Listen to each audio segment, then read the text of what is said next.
Bismillah. Alhamdulillah, salatu wassalamu ala Rasulillah wa ala alihi wa ashabihi wa man walah ma ba'd. Ayat berikutnya.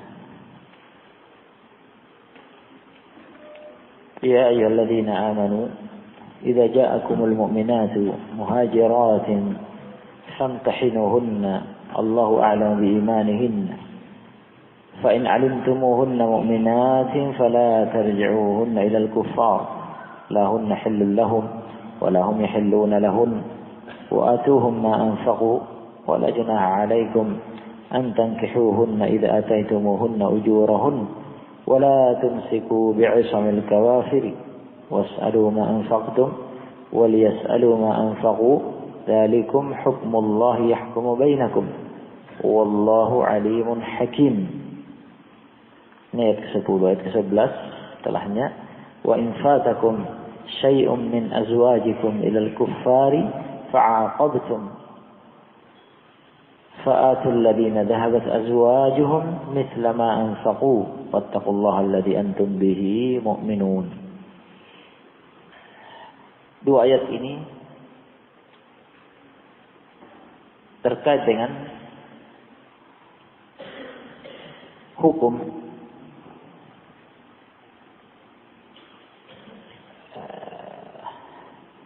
perjanjian yang disepakati pada sulh Hudaybiyah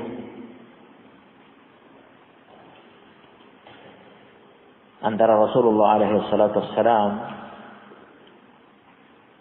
dengan kufar Quraisy yang diwakili oleh ketika itu oleh tokoh mereka Suhail ibn Amr, yang salah satu poin perjanjian pada sulh Hudaybiyah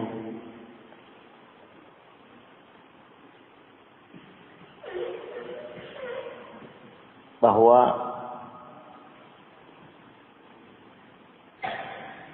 jika ada dari Makkah yang keluar dari Makkah, ada seorang lelaki keluar dari Makkah dan datang bergabung ke Madinah, maka harus dikembalikan. Harus dikembalikan ke Makkah. Sebaliknya, jika ada yang keluar dari Madinah ke Makkah, maka tidak dikembalikan ke Madinah. Nah, disebutkan pada sebab nuzul hadhil ayah, sebab turunnya ayat ini, pada hadis yang dikeluarkan oleh Imam Al-Bukhari dalam sahihnya dan disebutkan oleh Syekhuna Muqbil Al-Wadi'i rahmatullah alaih dalam kitabnya As-Sahih Al-Musnad min asbab an-nuzul. Al-Bukhari rahimahullah dalam sahihnya meriwayatkan sebab turunnya ayat ini. Ya. Hadis yang sahih tentunya dari Marwan dan Al-Miswar ibn Makhramah radhiyallahu anhuma. Keduanya mengabarkan dari sahabat Rasulullah sallallahu alaihi wasallam ketika Suhail ibn Amr, tadi sudah disebutkan Suhail ibn Amr, tokoh Quraisy yang mewakili mereka menulis perjanjian dengan Rasulullah sallallahu alaihi wasallam pada sulh Hudaybiyah yang ditulis oleh Ali bin Abi Thalib radhiyallahu taala anhu, yang salah satu isinya itu tadi yang sudah disebutkan. Ketika kitab perjanjian itu selesai ditulis, ya, datang Abu Jandal, putra Suhail bin Amr. Dia telah masuk Islam. Namun berdasarkan perjanjian itu dikembalikan kembali kepada ayahnya, itu Suhail bin Amr. Dan siapa saja yang datang, ya, dengan ketika itu setelah perjanjian tersebut, ke Madinah, maka dikembalikan. Nah, kemudian pada hadis tersebut disebutkan waja'al mu'minatu muhajiratin, dan datanglah wanita-wanita mukminah berhijrah. Nah, disebutkan di antaranya Ummu Kulthum bintu Uqbah ibni Abi Mu'ayyid, termasuk di antara wanita-wanita mukmin yang berhijrah ketika itu, di hari itu. Maka datang keluarganya menuntut kepada Nabi alaihi salatu wassalam agar Nabi alaihi salatu wassalam mengembalikan Ummu Kulthum bintu Uqbah ibn Abi Mu'ayyid kepada mereka. Apakah dikembalikan? Sebagaimana halnya kaum lelaki yang datang berhijrah dari Makkah ke Madinah, berhijrah masuk Islam, dikembalikan sesuai tuntutan perjanjian. Apakah juga wanita yang masuk Islam kemudian berhijrah ke Madinah juga dikembalikan? Nah, di sini salah satunya disebutkan tadi Ummu Kulthum bint Uqbah ibn Abi Mu'ayyid dituntut oleh keluarga untuk dikembalikan. Tetapi falam yurji'ha ilaihim, maka Rasulullah SAW tidak mengembalikannya kepada mereka. Ya, Ummu Kulthum bint Uqbah ibn Abi Mu'ayyid tersebut dituntut untuk dikembalikan oleh keluarganya, ditolak oleh Nabi SAW tuntutan itu, tidak dikembalikan kepada mereka. Lamma anzalallahu fihinna, atau lima anzalallahu fihinna, ketika atau berdasarkan apa yang diturunkan oleh Allah Subhanahu wa taala tentang mereka, yakni turun ayat menjelaskan hukumnya, turun ayat menetapkan hukumnya, dan Nabi SAW beramal dengan itu. Ya ayyuhalladzina amanu, hai orang-orang yang beriman, idza ja'akumul mu'minatu, jika datang kepada kalian wanita-wanita mukminat, muhajiratin berhijrah, famtahinuhun, maka ujilah mereka. Ya. Berdasarkan ini hukumnya berbeda. Berbeda hukumnya dengan kaum lelaki yang datang yang harus dikembalikan. Berdasarkan ayat ini tidak dikembalikan, tetapi diuji, dites kebenaran imannya, keikhlasannya, ya, bahwa dia benar-benar datang berhijrah karena Allah dan Rasulnya, karena Islam, ya. Barang siapa menyatakan hal itu, maka membaiat Rasulullah alaihi salatu wassalam, dan baiatnya tidak dengan jabat tangan, sebagaimana kata Aisyah radhiyallahu taala anha, bahwa mereka membaiat Nabi alaihi salatu wassalam untuk taat kepada Allah dan Rasulnya, untuk mengikhlaskan ibadahnya kepada Allah, tidak berbuat syirik dan seterusnya. Ya, jadi isi baiat tersebut membaiat Nabi SAW membaiat mereka dengan kalam, hanya dengan ucapan tanpa jabat tangan, karena bukan mahram. Dan mereka dilindungi di Madinah dan tidak dikembalikan ke Makkah. Ya ayyuhalladzina amanu, hai orang-orang yang beriman, idza ja'akumul mu'minatu, apabila datang kepada kalian kaum mukminat, wanita-wanita beriman, muhajiratin, dalam keadaan mereka berhijrah, meninggalkan negeri mereka, meninggalkan Makkah, datang ke Madinah, famtahinuhun, maka ujilah mereka. Ujilah mereka. Ya. Datang tafsir dari salaf. Di antaranya riwayat dan datang dari Ibnu Abbas mengatakan imtihannya, ujiannya, tesnya adalah diminta bersyahadat, 2 kalimat syahadat. Ayyashhadna an la ilaha illallah wa anna Muhammadan abdullahi wa rasuluh. Anna Muhammadan abdullahi wa rasuluh. Bersaksi, bersyahadat bahwasanya tidak ada Tuhan yang benar selain Allah dan Muslim Muhammad adalah hamba Allah dan Rasulnya.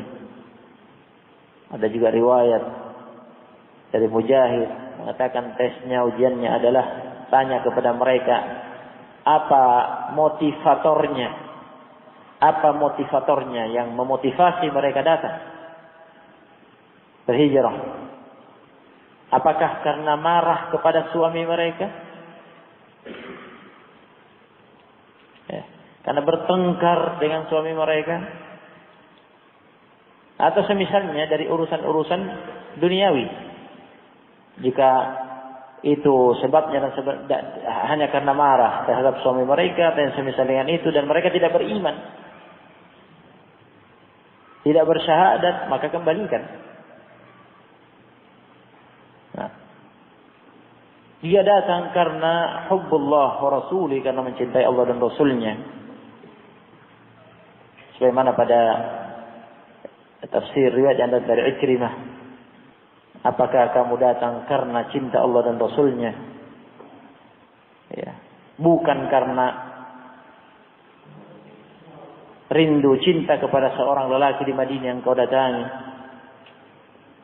dan kamu lari dari suamimu dan ingin mencari lelaki yang engkau sukai di Madinah. Perjelas. Nah, jika dia datang karena cinta kepada Allah dan Rasulnya, karena iman, karena Islam, maka diterima. Ini makna, ya, seputar makna famtahinuhun.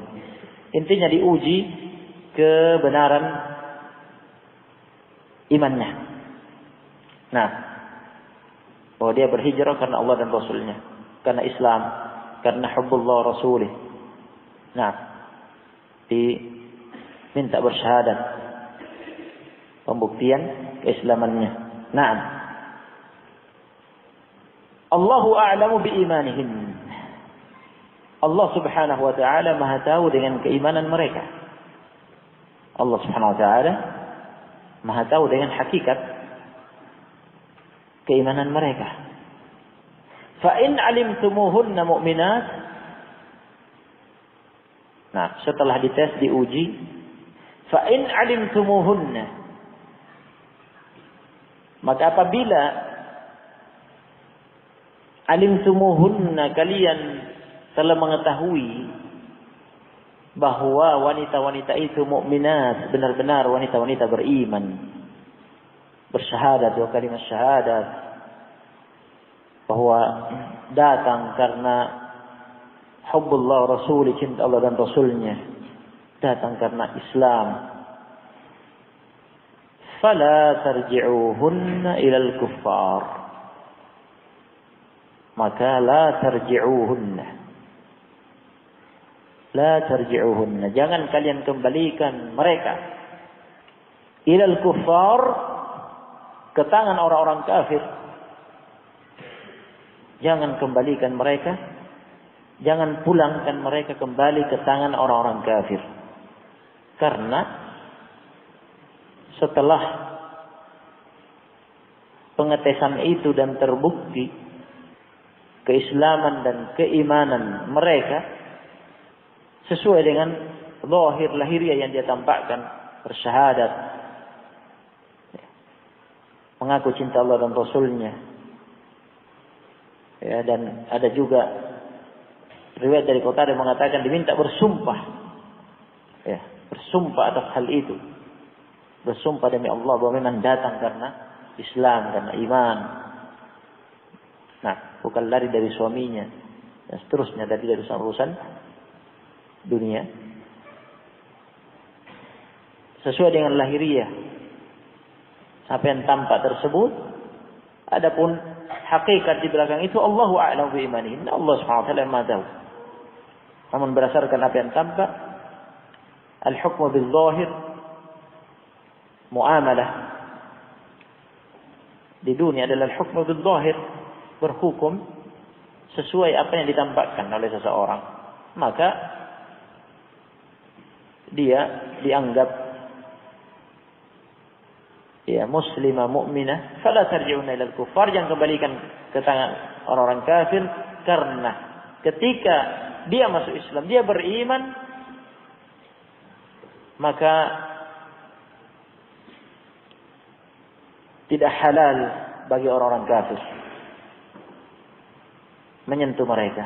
La hunna hillun lahum wa la hum yahilluna lahun.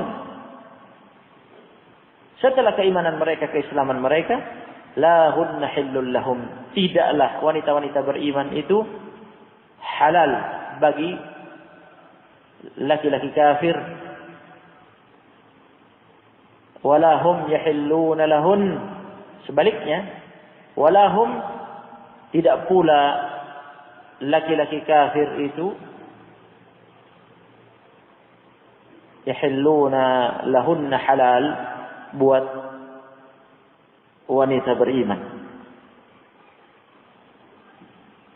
Ini dalil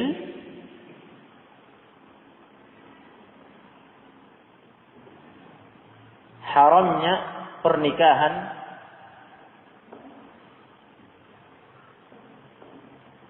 beda agama. Haramnya wanita muslimah menikah dengan laki-laki kafir.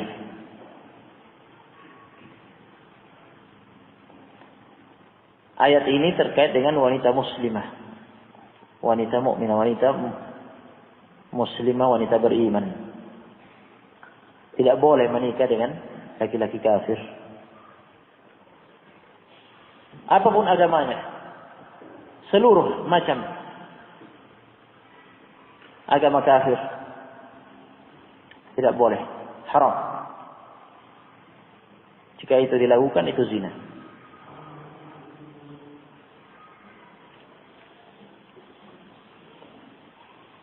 Ya.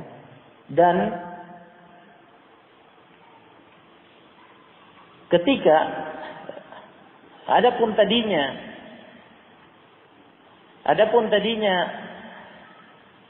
sama-sama kafir, kemudian sang istri masuk Islam, sama hukumnya. Dan ini persis terkait dengan ayat ini. Kaitannya dengan suami istri sama-sama kafir dan kafirah, sama-sama di Makkah. Kemudian sang wanita masuk Islam, berhijrah ke Madinah. Jadi wanita muslimah, maka harus berpisah, tidak boleh dikembalikan dan dipersatukan.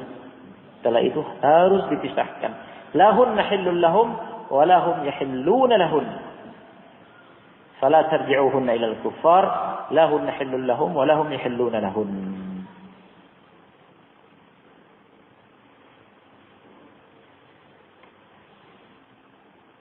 Ya.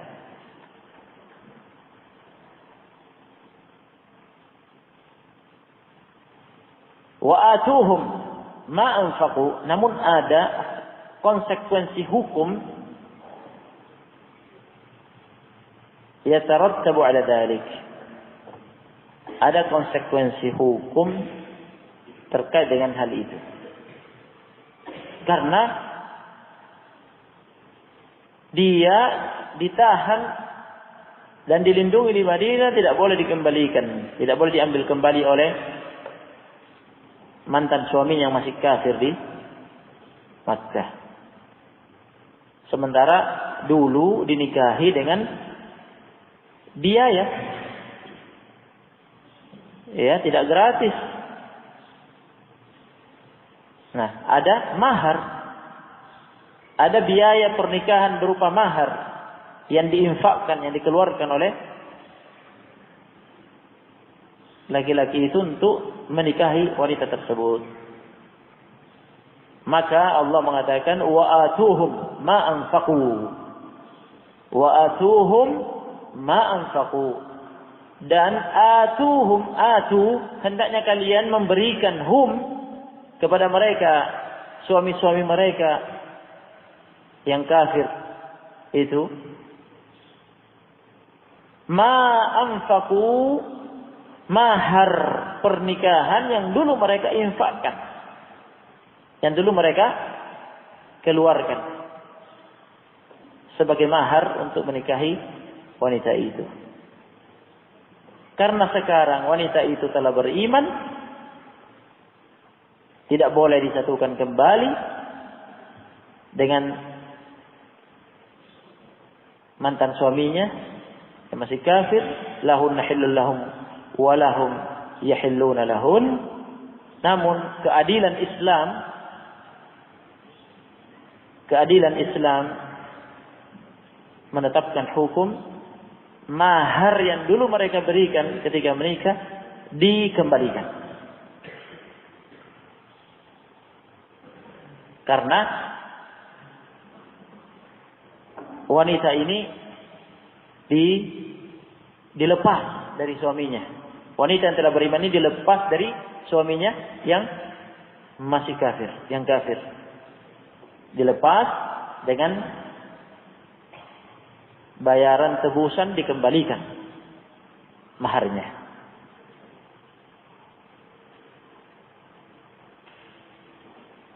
Setelah itu, wala junaha 'alaikum an tankihuhunna idza ataitumuhunna ujurahunna. Wala junaha 'alaikum, dan tidak ada junah, ai ism. Tidak ada ism, tidak ada dosa. Alaikum, atas kalian. An tankihuhunna, untuk menikahi wanita-wanita mukminat itu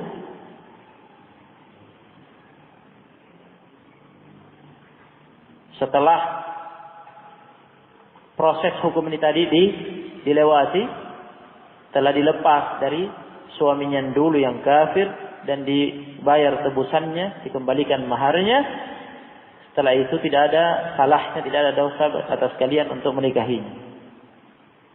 yakni kaum mukminin menikahinya, tidak ada dosa, tidak ada salahnya bagi mereka untuk menikahinya karena sudah seiman sama-sama.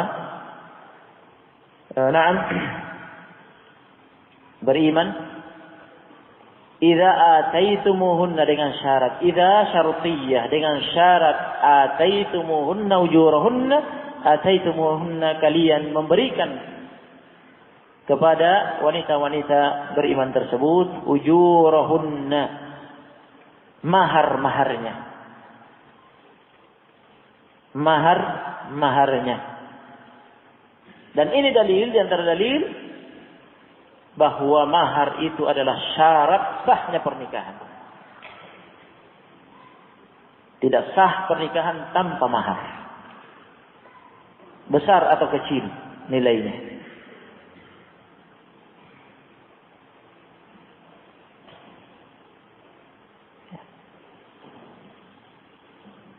Yang jelas suatu harta yang bernilai, meskipun kecil, yang penting punya nilai, punya harga. Syarat tidak sah tanpa itu.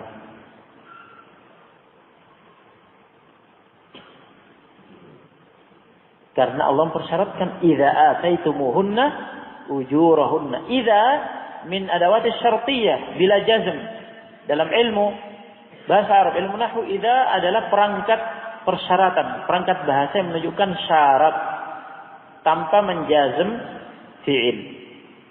Idza dengan syarat, apabila ataitumuhunna ujurahunna, kalian memberikan kepada wanita-wanita beriman itu ujur, jamak dari ajr, bayaran, maksudnya mahar. Muhurahunna, mahar-mahar mereka. Oleh karena itu, sebagai tanbih, jangan sampai salah paham. Ada sebagian orang keliru memahami hadis. Dalam Sahih Muslim, ketika ada seorang wanita datang menghibahkan diri kepada Nabi SAW di masjid. Ya. Dan khususnya Nabi SAW, jika ada wanita yang menghibahkan dirinya kepada Nabi SAW, maka dinikahi tanpa mahar. Adapun selain Nabi SAW tidak bisa, harus dengan mahar. Nabi SAW memandang dan meneliti wanita itu, Nabi tidak tertarik. Kemudian ada salah satu sahabat di masjid yang butuh menikah, dia mengajukan diri. Nah, saya saja nikahkan saya dengan dia, wahai Rasulullah, wahai Rasulullah. Kemudian Nabi SAW menyuruh dia cari mahar. Nah, orangnya miskin sekali. Singkat cerita, sampai dikatakan kepadanya, iltamis walau khataman min hadid, cari di rumahmu meskipun cincin besi untuk jadi mahar. Tidak ada juga. Akhirnya ujung-ujungnya, Nabi SAW bertanya kepada, kamu hafal? Ada yang kamu hafal dari Al-Quran? Ada yang kamu hafal dari Al-Quran? Kemudian dia mengatakan ada. Nabi mengatakan,